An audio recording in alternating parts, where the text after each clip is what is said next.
Hello दोस्तों, कैसे हैं आप सब। आज बात करने वाले हैं महाराष्ट्र में मौजूद एक जाने माने जिले गोंदिया के बारे में। गोंदिया नाम पहले शायद आपने सुना ही होगा।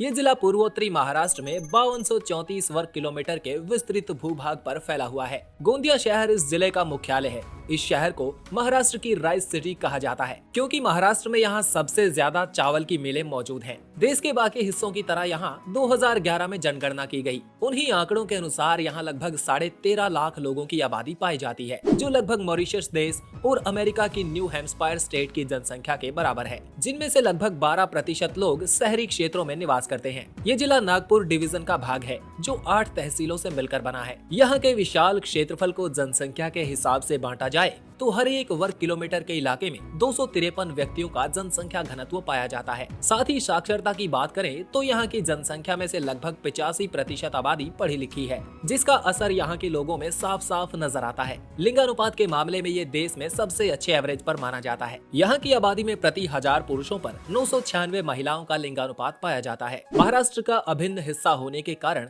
यहाँ सबसे अधिक बोले जाने वाली भाषा मराठी है, जो यहाँ के 73% लोगों द्वारा बोली जाती है। इसके अलावा 10% हिंदी और बाकी बची रीजनल लैंग्वेजेस बोली जाती हैं, जिसमें गोंडी नाम की स्थानीय भाषा भी है, जो यहाँ रहने वाले विशेष गोंड समुदाय की भाषा है। इसी समुदाय की वजह से इस जिले और शहर को गोंदिया के नाम से जाना जाता है। अंग्रेजों के समय बनाई गई रेलवे लाइंस के रास्ते में होने के कारण इस इलाके में आर्थिक सुधार देखने को मिला था। आज के समय यहाँ की इकोनॉमी में सबसे ज्यादा प्राइमरी सेक्टर का हिस्सा है, जिसमें सबसे ज्यादा चावल की मिलें और गन्ने की खेती होती है। 3300 मेगावाट की सब्सिडियरी भी यहाँ बनाई जा रही है। पूरे गोंदिया जिले में लगभग 700 हेक्टेयर में इंडस्ट्रियल एरिया मौजूद है, जिनमें लगभग 1364 इंडस्ट्रीज रजिस्टर्ड हैं, जिनमें खाने पीने से लेकर टेक्सटाइल, लेदर, केमिकल्स, पेपर और वुड जैसे इंडस्ट्रीज रजिस्टर्ड हैं। इन इंडस्ट्रीज के सुचारू रूप से संचालन के लिए अंग्रेजों के समय से ही ट्रांसपोर्ट इंफ्रास्ट्रक्चर बिल्ड किया जाने लगा था। यहाँ पहली बार 1888 में रेलवे लाइन बनकर तैयार हुई थी, जो नागपुर से बंगाल में राजनंद गाँव तक बिछाई गई। इसके बाद समय के साथ साथ ये लाइन आगे कई जगहों तक एक्सटेंड की गई।